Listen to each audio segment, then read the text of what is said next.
안녕하세요. 전청입니다. 이번 시간은 큐퍼트의 성공 사례에 대해 논의해 보겠습니다. 성공 사례라고 거창하게 얘기는 했습니다만 실제 어떻게 이게 활용이 되는지를 저희가 진행한 케이스를 통해 설명해 드리는 그런 시간입니다.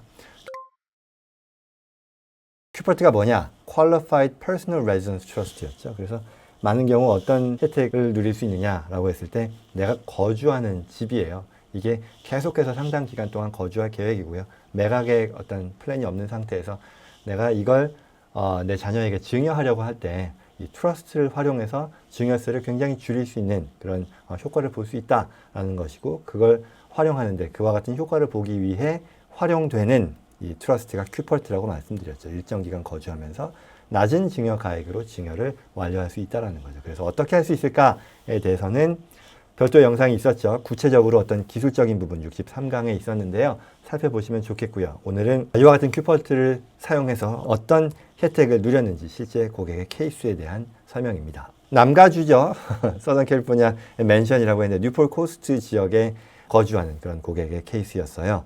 그리고 부모가 당시에는 거주했었고요. 그리고 자녀는 성인 자녀였었는데 비혼 자녀이고요. 타주의 어떤 직업, 사업상 오랜 기간 나가 있던 중에 이후에 캘리포니아로 다시 돌아와서 살 계획이 있었던 그런 가족입니다.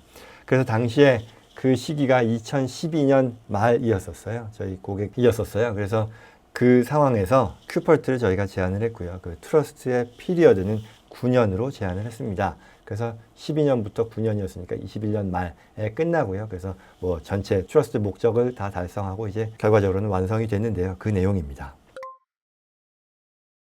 왜 12년도에 이런 걸 했었냐 하면요. 당시에 2012년도에 굉장히 큰 세법 개정이 예고되어 있었어요.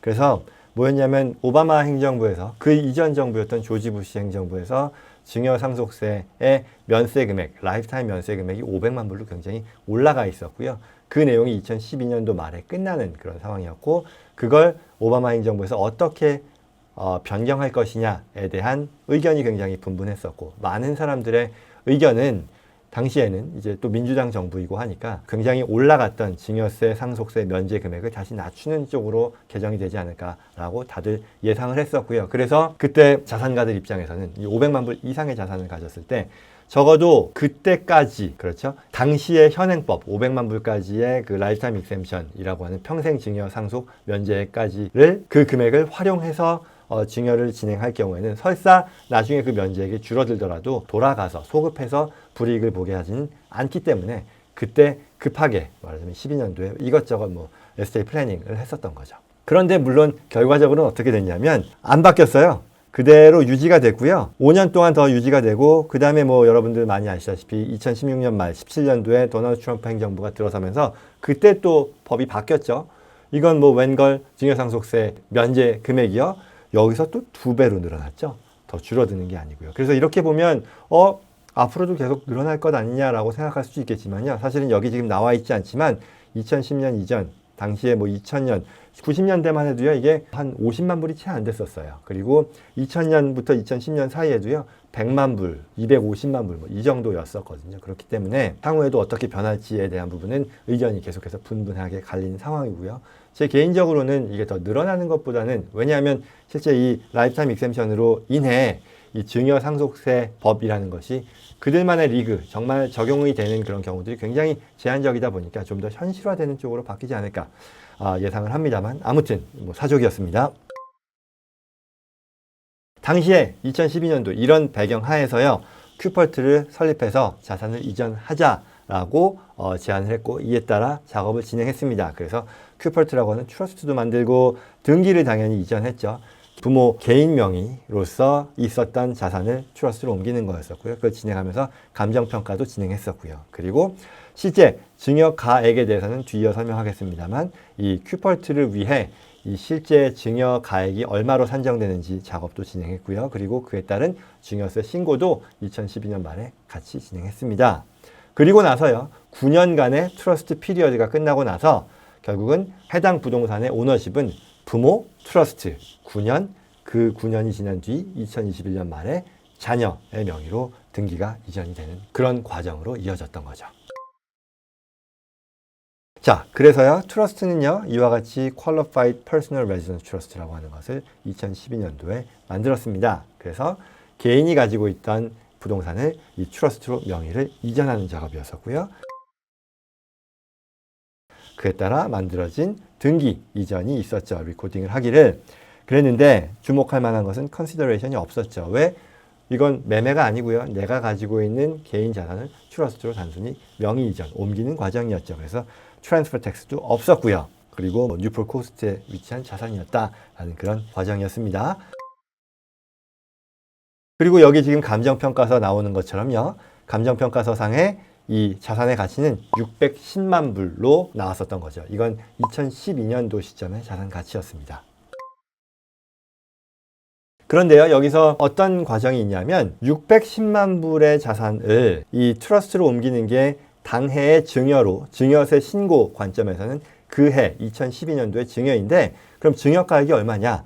610만 불이냐? 그게 아니었었어요. 왜? 여기서 또 큐펄트의 장점이 나오는 건데요.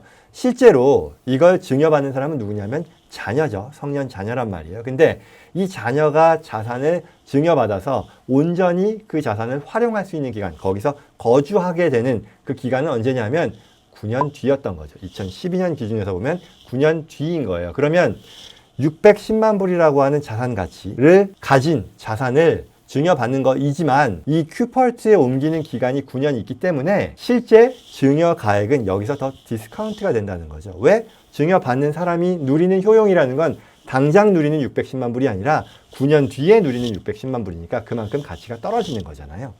그래서 이게 여기 나오는 숫자들은요, 뭐 중요한 건 아니고 세법이 규정한 방식이 있어요. 이건 뭐 저희 같은 프로페셔널들이 사용하는 소프트웨어가 있는데 이거에 따라 당시에 정해진 숫자들을 다 넣었을 때 나온 이 증여세 신고서상의 증여가액은 460만 불이었던 거죠. 610만 불이 아닌 460만 불인 거죠. 그래서 이 내용에 따라 이 증여세 신고서를요, 2012년도에 바로 보고를 했었던 거죠. 자, 그러면 그 이후에 어떻게 됐을까요? 이게 지금 이 부동산 사이트죠. 여기서 이 해당 자산의 가치요. 그나저나 그 기간 동안에요. 9년 동안에 계속해서 부모님들은 거기 거주했습니다. 그게 트러스트의 작동 방식이고요.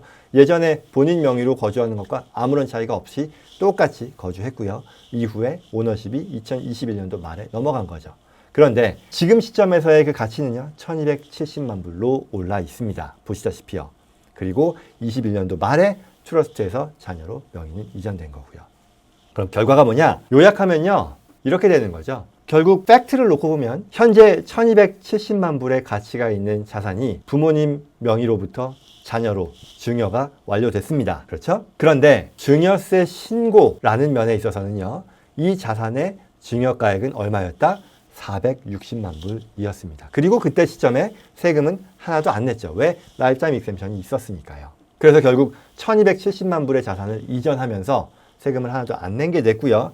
좀 더 기술적으로 설명을 한다면 라이프타임 익셈션을 썼죠. 당시에 460만 불만큼 쓴 거죠. 그런데 지금은요. 2022년도 시점에서요. 그 한 명의 증여자가 가지고 있는 라이프타임 익셈션이 1200만 불이잖아요. 그 중에 750만 불이 여전히 남아있는 그런 상황이 된 거죠. 왜냐하면 460만 불만 과거에 썼기 때문에 앞으로도 나머지 자산에 대해서 과세 없이 750만 불을 내가 증여하는 데 쓸 수 있다는 뜻이고요. 실제 증여세 절감 면에서 보면 1270만 불에 대해서 460만 불로만 인정을 받았으니 800만 불 이상의 자산을 텍스 프리로 증여했다는 게 되죠.